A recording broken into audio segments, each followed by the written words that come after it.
Hello friends and welcome to the exams made simple. तो finally FIFA World Cup ख़त्म हो गया। तो मेसी के ऐसे फ़ोटोज़ में देखना नहीं चाहता था। ये मैंने स्क्रीनशॉट लिया एंड में जब उनको मेडल मिला, silver medal. But I didn't wanted Messi to lose like this, but poorly played Argentina and well played Spain. बहुत अच्छा खेला स्पेन ने, तो जीत गए। तो वर्ल्ड कप 2026 के विनर जो प्लेयर ऑफ द टूर्नामेंट थे वो रॉड्री को मिला है। बैलन डोर भी जीत चुके हैं रॉड्री। और गोल्डन बूट ऑब्वियसली बात है एम्बापे, सबसे अधिक गोल जिसने मारे हैं। ठीक है, तो ये कुछ याद रख लेना, क्योंकि फीफा है, वर्ल्ड कप है, इंपॉर्टेंट है। मैच द कॉलम में क्वेश्चन आ सकता है। और जो गोल्डन ग्लव जो कीपर को मिलता है वो उनाई सीमोन को मिला है। ठीक है, तो this are some of the facts from the FIFA World Cup. Start करते हैं आज की न्यूज़पेपर एनालिसिस को। देखते हैं क्या क्या चीज़ें इंपॉर्टेंट है। तो मैंने बहुत ही अच्छे ढंग से इसके नोट्स बना के रखे हैं। आप लोग आई होप लाइक करेंगे कंटेंट को। जो कंटेंट है उससे अच्छा आपको कहीं नहीं मिलेगा। तो this is the news analysis for 20th of July 2026, 20 जुलाई 2026 का the Hindu newspaper analysis the exams made simple के द्वारा प्रेजेंट होता है। और इसमें आज हम जो देखेंगे, पहला तो हम डिलिमिटेशन डिबेट के बारे में, प्लस क्या क्या चीज़ें इसके अंदर हैं, कौन से कॉन्स्टिट्यूशनल आर्टिकल्स हैं, वो सारी चीज़ें देखेंगे। Then Vikram 1 private orbital launch के बारे में जानेंगे। Madhya Pradesh draft UCC bill, उसके बारे में जानेंगे। रिवर्स एंड वेटलैंड्स के न्यूज़ में आई हैं तो उनके बारे में जानेंगे। यूएस ईरान के वॉर और स्टेट ऑफ हॉर्मुज, ऑब्वियस बात है, हमेशा एक इंपॉर्टेंट टॉपिक रहता है। Gen Z and the missing jobs, this is a topic from economy, वो हम देखेंगे। Swear words is not equals to obscenity, ये जो सुप्रीम कोर्ट का वर्डिक्ट है उसके बारे में भी जानेंगे। And economy watch plus prelims के कुछ इंपॉर्टेंट फैक्ट्स लास्ट में देखेंगे। स्टार्ट करते हैं आज के एनालिसिस को। आई होप आप लोग बने हुए रहेंगे। पहला जो न्यूज़ है वो इंपॉर्टेंट डिलिमिटेशन के रिगार्डिंग है। क्यों इंपॉर्टेंट है? क्योंकि ऐसा सुनने में आ रहा है कि गवर्नमेंट एक बिल लेकर के आ रहा है जो कि डिलिमिटेशन की बात करता है। ठीक है ना, तो let me show you the news जो कि द हिंदू में है। वो न्यूज़ पहले मैं आपको दिखा देता हूँ। So here you can see this is the news.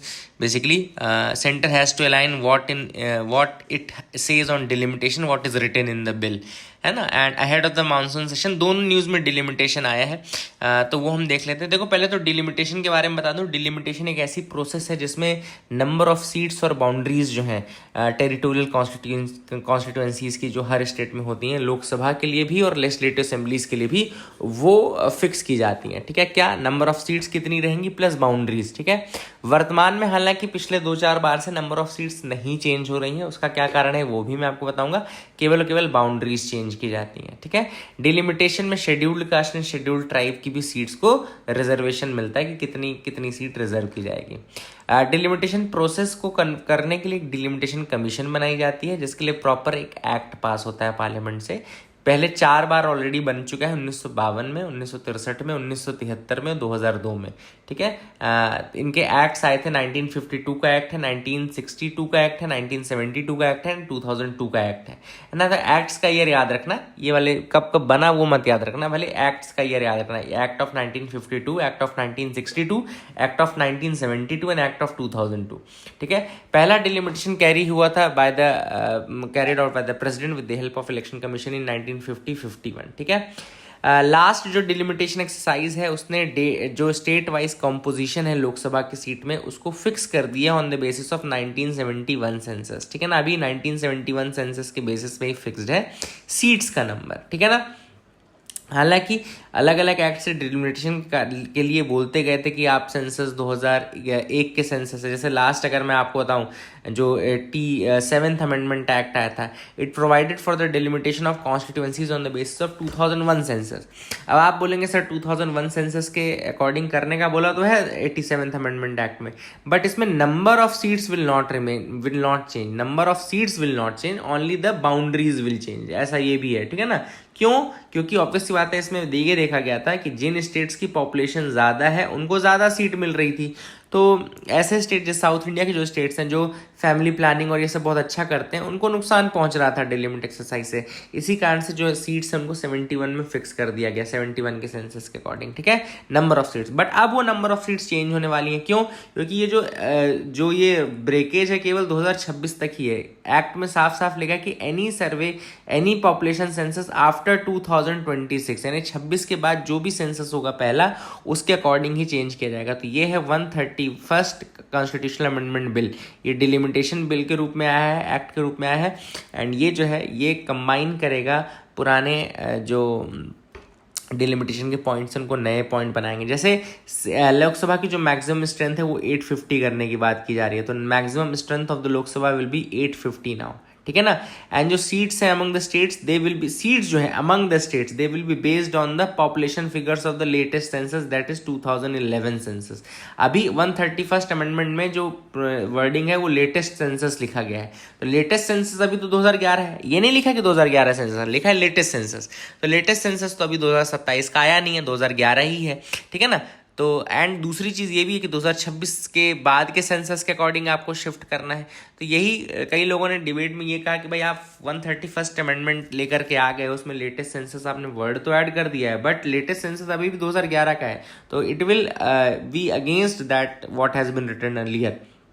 इसके अलावा आप 1/3 सीट्स रिजर्व करने वाले थे, वो कौन से एक्ट के थ्रू करने वाले थे? 106th कॉन्स्टिट्यूशनल अमेंडमेंट एक्ट, लिख लीजिएगा।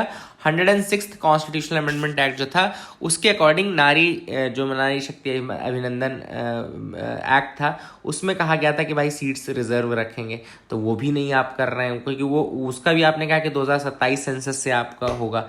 तो that is the big question कि क्या है बिल में लिखा और क्या आपने पहले कहा था, तो that is what has been there.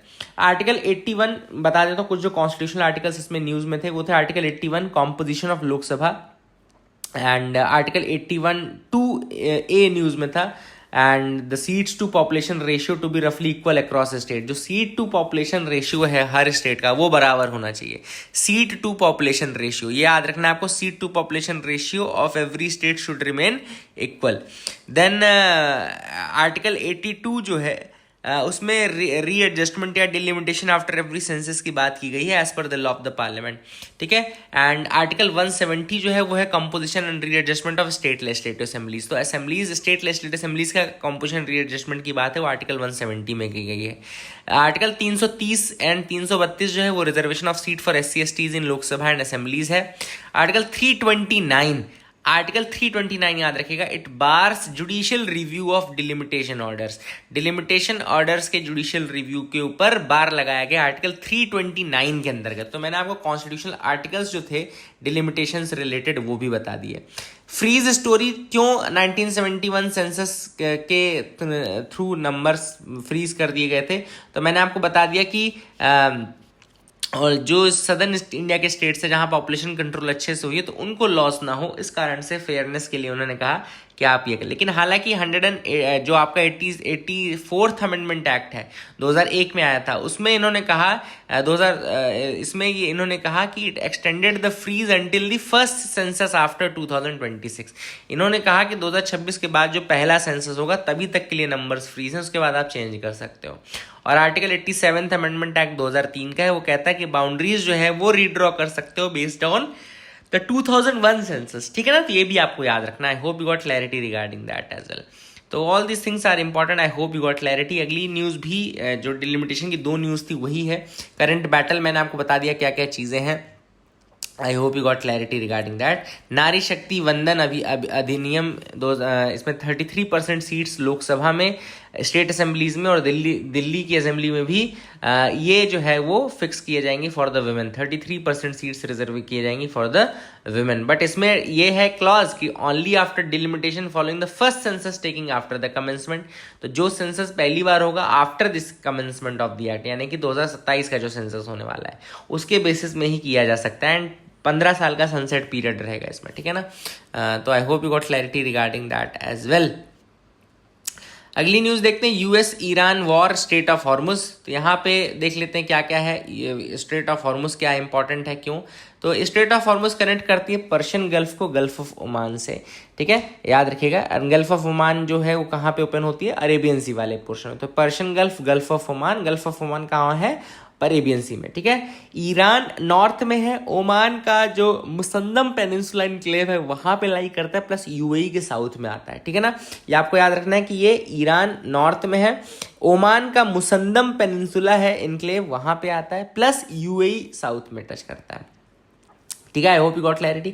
It is one of the most critical oil choke point. ये ऑयल चोक पॉइंट है, बहुत इंपॉर्टेंट है। And it carries 20% of the global oil, 20% of the global oil and major share of LNG। LNG क्यों? क्योंकि कतार बहुत बड़ा एक प्रोड्यूसर है, तो कतार के पास ही है ये, तो it carries major LNG and 20% of global oil as well, ठीक है ना। कुछ इसमें डिस्प्यूटेड आइलैंड्स हैं, जैसे अबू मूसा है, ग्रेटर एंड लेसर तुन्स हैं, ये ईरान और UAE के बीच में डिस्प्यूट है, उस कारण से डिस्प्यूटेड है, ठीक है ना। I hope you got clarity regarding that as well, आपको समझ में आ गया होगा। अब यहाँ पे सीज फायर क्या हुआ, कैसे हुआ, तो जून 14 को MOU हुआ, जिसमें ईरान ने कहा कि हम ठीक है 60 दिन के लिए पैसेज देंगे और इसको सही करेंगे सब चीज़ें, ठीक है ना। और 7 जुलाई को ईरान ने स्ट्राइक कर दिया। हालांकि ईरान ने नहीं किया, इसके पहले अमेरिका ने ऑलरेडी कर दिया था, और अमेरिका ने पहले ही बोल दिया था कि हम इसका पार्ट नहीं रहेंगे। इसके बाद वॉर रिज्यूम हो गया, US ने फिर सैंक्शन लगा दिए, ब्लॉकेड लगा दिए। I hope you got clarity. Choke point क्या होता है? कंसेप्ट है choke point. Choke point is basically a narrow strategic pass on major sea route where closure disrupts global trade. तो एक नॉर्मल स्ट्रेटेजिक पास जो होता है, पैसेज जो होता है किसी सी रूट में, उसको हम बोलते हैं चोक पॉइंट। जैसे इसमें मलक्का है, बाबिल मंदेब है, स्वेज कनाल है, पनामा है, बॉस्फोरस स्ट्रेट है, गिब्राल्टर है, हॉर्मुज है, मलक्का है। All these are basically the choke points, ठीक है। तो ये आप याद रखना, चोक पॉइंट्स। अनक्लॉज की बात कर लेते हैं। अनक्लॉज है UN convention on law of the sea. ये 1982 में आया था, adopted in Montego Bay, and force में आया था 1994, ठीक है ना। इसको कॉन्स्टिट्यूशन ऑफ द ओशियन भी कहा जाता है। तो अनक्लॉज के बारे में 1982 में अडॉप्ट हो गया था, 1994 में वो इसमें आया था। इंडिया ने साइन कर दिया था 1982 में, रेटिफाई कर दिया था 1995 में। US ने इसको रेटिफाई नहीं किया है, ईरान ने साइन किया है बट रेटिफाई नहीं किया है। तो इसका मतलब US और ईरान दोनों ने ही अनक्लॉज को रेटिफाई नहीं किया है, ठीक है। इसी अनक्लॉज के अंदर एक इटलॉस नाम की बॉडी बनती है ना। इटलॉस का हेडक्वार्टर हैम्बर्ग में है, जो कि ट्रिब्यूनल है of the law of the sea. और इसके अलावा इंटरनेशनल सी बेड अथॉरिटी भी बनाई गई थी, इंटरनेशनल सी बेड अथॉरिटी, जो कि सी बेड रिलेटेड जो मिनरल्स मटेरियल्स उनके ऊपर उनकी वो रहती है। किंगस्टन में इसका हेडक्वार्टर है, ठीक है। टेरिटोरियल सी इसमें 12 नॉटिकल माइल्स तक, कॉन्टिग्यूअस जोन 24 नॉटिकल माइल्स तक, exclusive economic zone 200 nautical miles तक, and continental shelf up to 350 nautical miles. तो ये भी आप याद रखना, territorial sea 12 nautical miles, contiguous zone 24 nautical miles, and exclusive economic zone 200 nautical miles, और आपका जो कॉन्टिनेंटल शेल्फ है अप टू 300 आपका नॉटिकल माइल्स, ठीक है ना। तो I hope you got clarity regarding that as well. ये पे आपको समझ में आ गया होगा। ट्रांजिट पैसेज और इनोसेंट पैसेज का क्या अर्थ होता है? जब आप अनक्लॉज पढ़ोगे तो उसमें ट्रांजिट पैसेज लिखा है आर्टिकल पार्ट 3 में, और पार्ट 2 में इनोसेंट पैसेज लिखा है। तो ट्रांजिट पैसेज जो होता है through states, it is used for international navigation. For example Hormuz है तो it applies to ships and aircrafts, can not be suspended by the coastal state. तो transit passage can not be suspended by the coastal states, आपको याद रखना है। States के through होता है, used for international navigation. And innocent passage जो होता है वो टेरिटोरियल सी के थ्रू होता है, याद रखना। The innocent passage is through the territorial sea and it is only for ships के लिए, एयरक्राफ्ट के लिए नहीं है। Transit passage is for aircraft but innocent passage is not for aircraft, ठीक है। And it can be temporarily suspended for security. तो security reason से आप इनोसेंट पैसेज को टेम्पोरली सस्पेंड कर सकते हो, ठीक है। I hope you got clarity regarding that as well, आपको समझ में आ गया होगा। आगे मूव करते हैं, देखते हैं और क्या इंपॉर्टेंट न्यूज आर्टिकल है जिनके बारे में हमको डिस्कस करना है। तो लेट्स मूव हेड। अनक्लॉज बता दिया। Vikram one India's first private orbital launch. तो ये आपको पता होना चाहिए कि विक्रम-1 जो है मिशन का नाम है आगमन, याद रखना, मिशन का नाम है आगमन। ये 18 जुलाई श्रीहरिकोटा से ये इसको लॉन्च किया गया। And India is the third nation after US and China जहां पे private industry is reaching the orbit on own rocket, ठीक है ना। तो private industry reached the orbit on its own rocket, third nation after US and China. आगमन हमारे यहाँ project का नाम है, इसको याद रखना है आपको, आगमन प्रोजेक्ट का नाम है, ठीक है ना। and the technology is there. 3D printed Raman engines have been used. 3D printed Raman engines का यूज़ किया गया है, and that is a thing which is important. That is also a very important thing.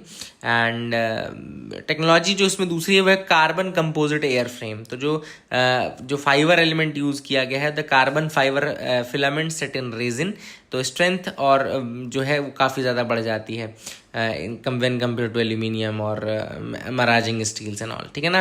And India's longest single piece composite rocket है इसमें. And rocket labs electron ने इसको carbon composite airframe technology लेकर के आई थी. तो I hope you got clarity. Vikram one India's first private orbital launch. थोड़ा सा मैं इसके बारे में और गूगल करके भी आपको दिखा देता हूँ.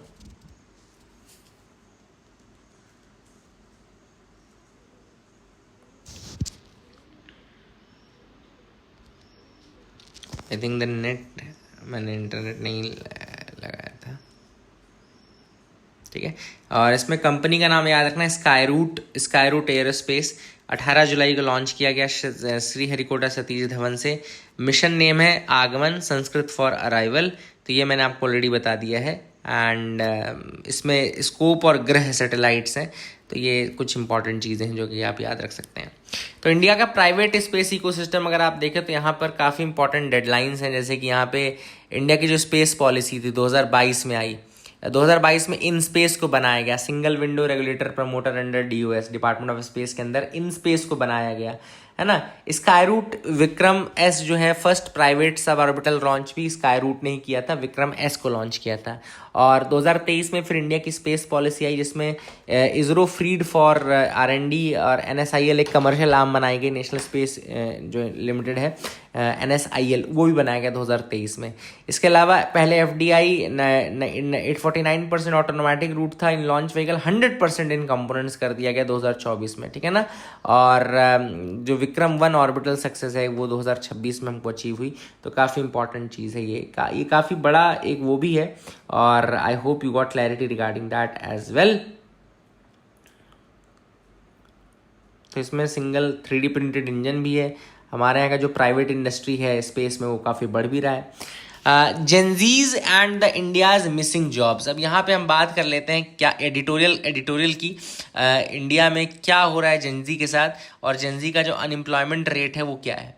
तो जेनजी अनएम्प्लॉयमेंट देखो यहाँ पे चल रहा है 11.9% when compared to 2% for the millennials, ठीक है ना. एंड अर्बन यंग वुमेन में 22.6% है. अनएम्प्लॉयड ग्रेजुएट्स जिसमें आपका ग्रेजुएशन ट्रैप में भी अगर आप देखें तो 29% for the males and 36.9% for females है.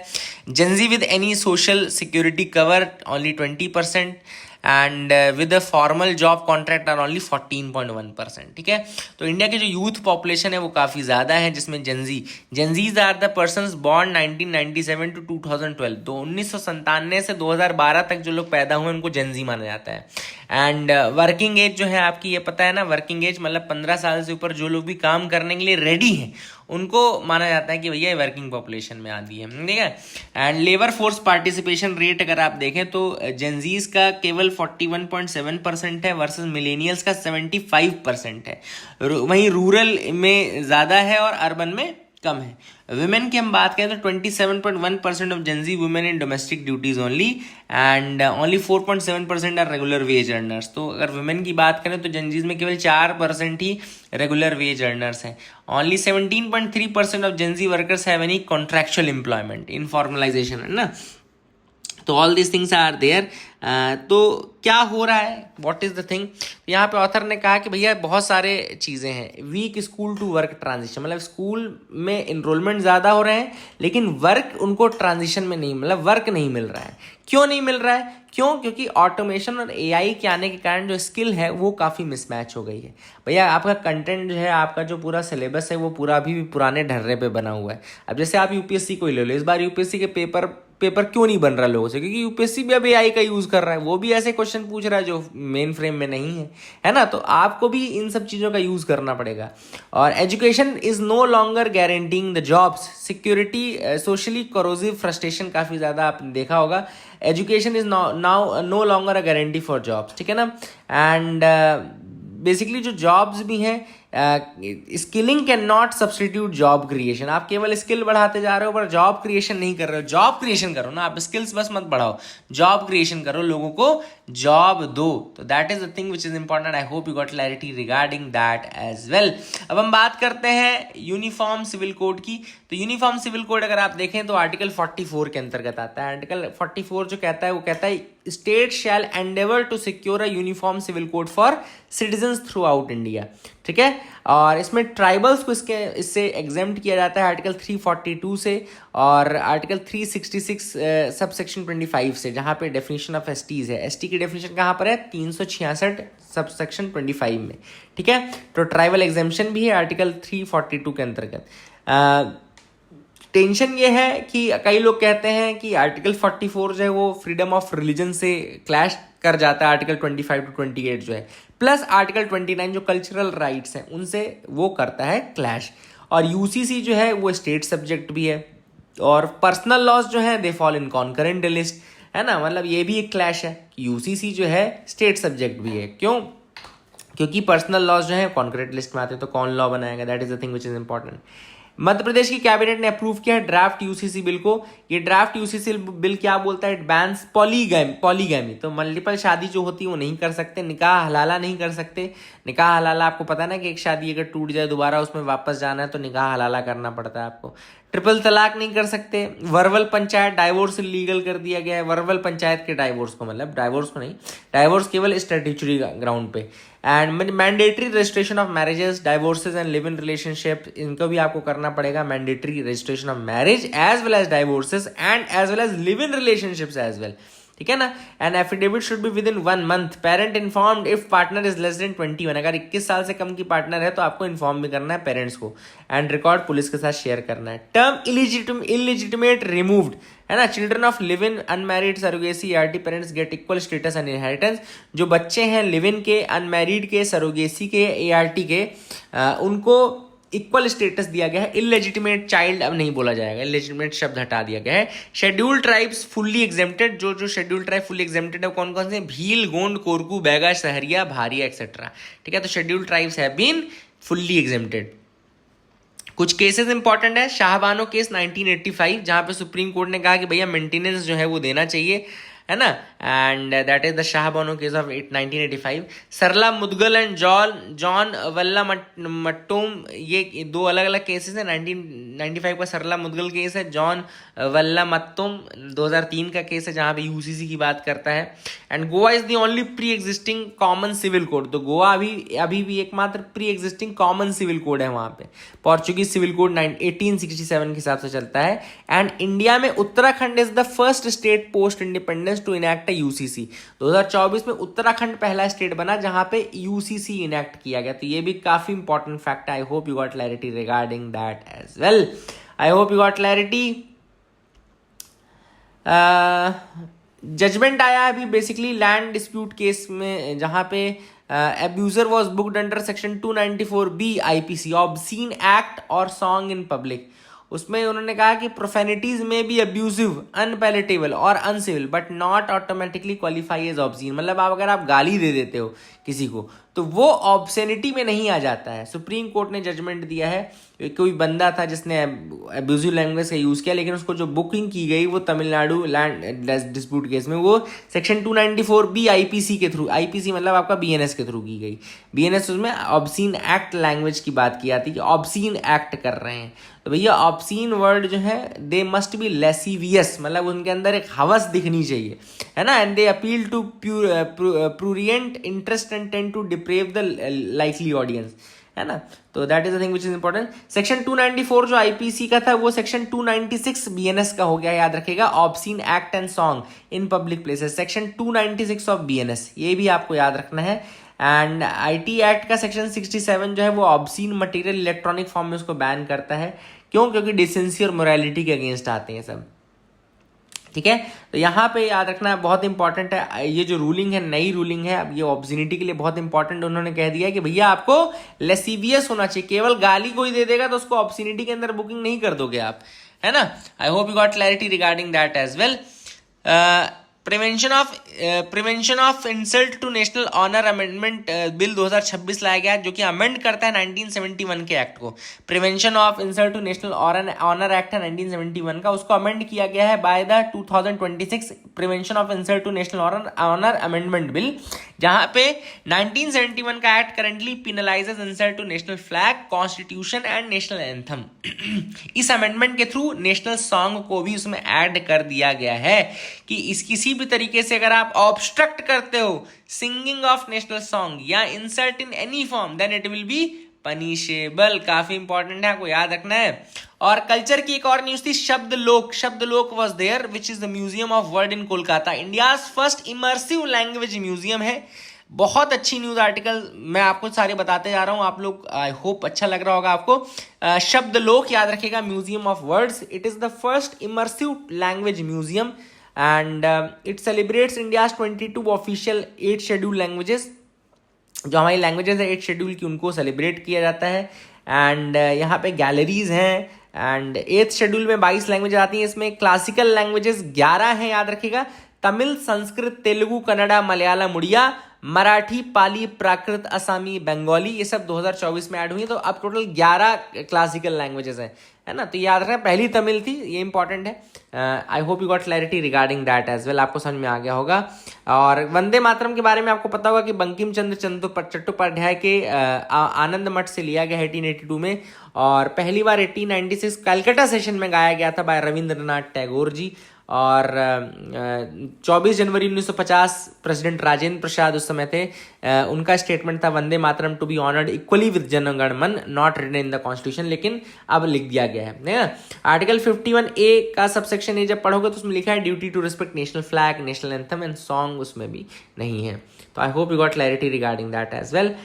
रिवर्स जो न्यूज में थी वो उनमें केन बेतवा लिंकेज न्यूज में थी। केन राइज करती कैमूर हिल्स में, याद रखिएगा, कटनी मध्य प्रदेश से, ज्वाइन करती है यमुना को चिल्ला में। बेतवा राइज करती है विंध्यन रेंजेस रायसेन मध्य प्रदेश में, ज्वाइन करती है यमुना को हमीरपुर में। याद रखिएगा, केन कहां से राइज करती है? कैमूर हिल्स से। केन का से कैमूर हिल्स कटनी मध्य प्रदेश। बेतवा राइज करती है विंध्यन रेंजेस रायसेन मध्य प्रदेश से, ज्वाइन करती है यमुना को एट हमीरपुर। एंड दोनों राइट बैंक ट्रिब्यूटरीज हैं यमुना की। तो केन और बेतवा दोनों यमुना की राइट बैंक ट्रिब्यूटरीज हैं। दौधान डैम जो है वो पन्ना टाइगर रिजर्व के पार्ट को सबमर्ज कर रहा है, इसलिए ये न्यूज में था, ठीक है ना। I hope you got clarity. And Ken Betwa link जो है, it is the first project under the national perspective plan 1980 for river interlinking. तो ये आपको याद रखना है। I hope you got clarity. Kaveri and Mekedatu भी डिस्प्यूट में रहता है। कावेरी का जो ओरिजिन है वो ताल कावेरी ब्रह्मगिरी हिल्स कोडागु कर्नाटका से है। ट्रिब्यूटरीज की बात करें तो left wing tributary Harangi, Hemavati, Shimsha, Arkavati. Right wing tributaries है काबिनी, भावानी, अमरावती, ठीक है ना। And granary of South India कहा जाता है इसको। I hope you got clarity regarding that as well. Mekedatu dispute जो है वो कर्नाटका एंड तमिलनाडु के बीच में है। बागमती, बूधी गंडक, ये भी एक बिहार के सीएम ने ओपन किया 68 kilometre Belwa Minapur link channel, and it is the part of Bagmati Budhi Gandak river interlinking. Bagmati Budhi Gandak river, तो बागमती राइज करती है शिवपुरी हिल्स नेपाल से। बूधी गंडक जो है वो राइज करती है from Someshwar hills west Champaran से, एंड ये ज्वाइन करती है गंगा को नियर खगड़िया, ठीक है। तो याद रखिएगा, that is the thing which is important. North Bihar में कोसी को सौरव ऑफ बिहार भी कहा जाता है, ठीक है ना। देन पल्लीकरनई मार्च के बारे में आपको बता दूं, तो अभी बेसिकली डेवलपमेंट और जोन ऑफ इन्फ्लुएंस के कारण एक केस चल रहा था एनजीटी में, जहां पे उन्होंने कहा था कि कोई बिल्डिंग अप्रूवल नहीं है with in 1 kilometre of Pallikaranai Ramsar site till a scientific zone of influence study is done. तो एक scientific zone of study influence की बात एनजीटी ने कही है। एनजीटी की जो सदर्न इंडिया बेंच है उसने अभी 2025 में जजमेंट दिया था कि कोई बिल्डिंग अप्रूवल नहीं देना चाहिए 1 kilometre of the Pallikaranai Ramsar site, ठीक है। तो रामसर, पहले तो आपको कन्वेंशन का पता होना चाहिए, 1971 का कन्वेंशन है। रामसर ईरान में एक जगह है जहां पे ये ट्रीटी आई 1971 में, फोर्स में 1974 पे आई एंड 1975 में आई, sorry. It is the only global treaty for us for ecosystem, single ecosystem, एकमात्र ग्लोबल ट्रीटी है वर्ल्ड की जो किसी एक सिंगल इकोसिस्टम के लिए है, जो कि वेटलैंड्स है, ठीक है। इंडिया इसका पार्ट है 1982 से। हमारे यहाँ 91 रामसर साइट्स हैं which is one of the largest network in Asia. Tamil Nadu basically top पे चलता है 20 साइट्स के साथ। एंड रामसर टैग का मतलब ये नहीं कि कंस्ट्रक्शन बैन हो जाएगा, रामसर टैग का मतलब है कि वाइज यूज होना चाहिए, मतलब कि पूछ पाछ के करो। और मॉन्ट्रेक्स रिकॉर्ड जो है वो साइट्स हैं रामसर की जो बहुत ज़्यादा इकोलॉजिकल चैलेंजेस फेस कर रहे हैं। तो इसमें इंडिया की 2 साइट्स हैं, एक तो Keoladeo national park, Loktak lake दूसरा, ठीक है ना, केवलादेव और लोकटक लेक। तो ये भी आपको याद रखना। I hope you got clarity regarding that. India में वेटलैंड कंजर्वेशन मैनेजमेंट रूल 2017 में आए हैं, तो ये भी आप याद रख लेना please. I hope you got clarity regarding that. Pallikaranai कहाँ पर है, आप मुझे कमेंट सेक्शन में अगर आप बता सके तो that will be a very good thing. Shark finning एक टर्म था, क्रूअल और वेस्टफुल कहा गया इसको। शार्क फिनिंग, फिनिंग का मतलब होता है slicing of the fins, discarding the live, often discarding the live shark, मतलब शार्क को डिस्कार्ड कर देते हैं, स्लाइस ऑफ द फिन्स, है ना। तो आप समझ लो जो फिनिंग है वो कितनी खतरनाक और कितनी गंदी है। एंड इंडिया में नेचुरली अटैच्ड एक पॉलिसी जिसमें बैन की जाती है, फिनिंग को बैन किया गया, तो ये भी आप याद रखना। इकॉनमी वॉच में E20 फ्यूल न्यूज में था, जिसमें इथेनॉल ब्लेंडेड फ्यूल के बारे में 20% इथेनॉल की ब्लेंडिंग करनी है। इंडिया ने 2025 में ही टारगेट अचीव कर लिया, जो कि 2030 में करना था, तो 5 साल पहले ही कर लिया है हमने, ठीक है। तो that is a thing which is important, ये आपको पता होना चाहिए। एंड इथेनॉल इज हाइग्रोस्कोपिक, एक टर्म आया था आज, इथेनॉल जो है वो हाइग्रोस्कोपिक होता है, यानी कि मॉइस्चर को एब्जॉर्ब करता है। And it is strong solvent, ये लूज करता है ओल्ड डिपॉजिट को। हाइग्रोस्कोपिक यानी एब्जॉर्ब करता है मॉइस्चर को, ठीक है। तो I hope you got clarity regarding that as well, ये भी आप याद रखिएगा। ये मैंने आपको बता दिया, ये नहीं देखेंगे। ये नेशनल इंटरनेशनल ब्रीफ कुछ इंपॉर्टेंट अगर देख लेते हैं कि नहीं, तो प्रेसिडेंट मर्मू 3 नेशंस की टूर में जा रही है। इट इज द ये Moldova and North Macedonia will be the first ever visit bye an Indian president. Moldova and North Macedonia, इसलिए न्यूज में है, इंपॉर्टेंट याद रखना, ठीक है ना। सोनम वांगचुक जी के बारे में आप सब जानते हैं, पर कोई सपोर्ट नहीं कर रहे, पता नहीं क्यों नहीं कर रहे, और गवर्नमेंट ने भी डेमोक्रेसी में ऐसा अंधा राज मचा रखा है, क्या बोले, तो no nothing. Burnham replaces Keir Starmer, पहले मैंने आपको बताया था जो बर्नहैम है वो नए बनने वाले हैं प्राइम मिनिस्टर ब्रिटेन के, तो बन गए हैं, तो ये भी आप याद रख सकते हैं। I hope you got clarity regarding that as well. Prelims के लिए और कुछ अगर है तो PV Sindhu the first Indian to win the Japan Open Super 750, ये आप याद रखना। फीफा वर्ल्ड कप 2026 मैंने आपको ऑलरेडी बता दिया फाइनल कौन जीता और किसको क्या मिला, ये भी आपको पता चल गया होगा। सर गारफील्ड सोबर्स, जो गैरी सोबर्स जिनको बोलते हैं, वेस्ट इंडीज के महानतम बल्लेबाजों में से एक, and he has the first to hit 6 sixes in an over, 6 छक्के मारने वाले पहले थे गारफील्ड सोबर्स, ठीक है। तो ये भी आप याद रखना, है ना। तो I hope you got clarity regarding that as well. And इसके अलावा कुछ और टैग्स थे, कुछ और टर्म्स थे या न्यूज़ थी, मैं देख लेता हूँ, यहाँ पे इम्पोर्टेंट नहीं है। वन लाइनर्स की बात करें एग्जाम के लिए, तो आगमन प्रोजेक्ट आज जो था न्यूज में इंपॉर्टेंट है। Maiden orbital mission of Skyroot Vikram 1, India is the third nation whose private industry has reached orbiter on its own rocket. Article 81-82 मैंने आपको बता दिया। आर्टिकल 329 जो बार करता है कोर्ट को from reviewing delimitation. Article 42nd amendment act plus 84th amendment act 2001 की जो है वो फ्रोज करता है सीट एलोकेशन को 1971 के सेंसस में। गल्फ ऑफ हॉर्मुज आपको बता दिया, Persian gulf, gulf of Oman को करता है, चोक पॉइंट है। अनक्लॉज के बारे में बता दिया, रामसर कन्वेंशन साइट के बारे में बता दिया, पल्लीकरनई तमिलनाडु की एक साइट है उसके बारे में बता दिया। आर्टिकल 44 बता दिया, डीपीएसपी है UCC, Uttarakhand first state to enact 1, Goa follows the Portuguese civil code 1867, ये भी आपको बता दिया। वंदे मातरम का बता दिया पूरी चीजें, और ये सारी चीजें इंपॉर्टेंट मैंने आपको बता दी हैं। Now there are some questions with reference to delimitation commission of India, ये आपको आंसर करने हैं। पहला स्टेटमेंट है the present allocation of Lok Sabha seats among the state is based on 1971 census. दूसरा है the order of the delimitation commission can not be called in question before any court. Third है the 84th constitutional amendment act extended the freeze on delimitation until the first census taken after 2026। कौन कौन से statement correct है, option आपके सामने है, तो answer आप कमेंट सेक्शन में बता दीजिएगा। दूसरा सवाल स्टेट ऑफ हॉर्मुज के रिगार्डिंग है, देख लीजिए क्या सवाल है। It connects Persian gulf, gulf of Oman, separate करता है ईरान को from the Musandam peninsula of Oman. Under UNCLOS transit passage through straits can be used for international navigation may be suspended by the coastal state. Transit passage को क्या suspend कर सकते हैं, मैंने आज आपको बता दिया. ट्रांजिट पैसेज और इनोसेंट पैसेज दोनों बता दिया है, ठीक है. तो please do that. And third है रामसर कन्वेंशन के रिगार्डिंग स्टेटमेंट्स आपके सामने हैं, क्वेश्चन आपके सामने है. अटेम्प्ट करिए, आंसर नहीं अगर आपको बने हैं कोई तो ये आंसर देख लीजिए. आई hope you got clarity regarding that. That is it for the day. Keep loving us, keep sharing us. Thank you and have a nice day.